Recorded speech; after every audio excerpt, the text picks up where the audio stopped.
Hey everyone, welcome to my mini blog. তো অনেক দিন হলো চ্যানেলে কোনো ভিডিও পোস্ট হচ্ছে না, তো তার জন্য তোমাদের কাছে এক্সট্রিমলি সরি গো। আসলে সামনে এক্সাম আর কিছু কাজ থাকায় আজকাল খুব বিজি চলছি, তো তার জন্য ভিডিও পোস্ট করা হচ্ছে না। তো সকালবেলায় আজকে আমি ব্রেকফাস্ট নিজে নিজে বানিয়েছিলাম।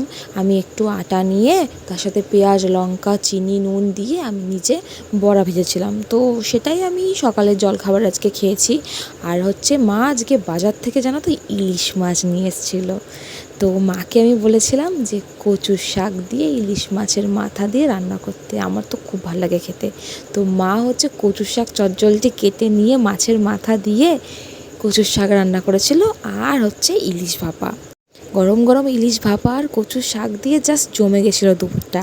তো তোমাদের কাছে একটা নতুন আপডেট, চ্যানেলে নতুন ভিডিও আসতে চলেছে, তো তার জন্য কিন্তু তোমরা সবাই সাবস্ক্রাইব করে নিও। আপাতত এইটুকুই, টাটা।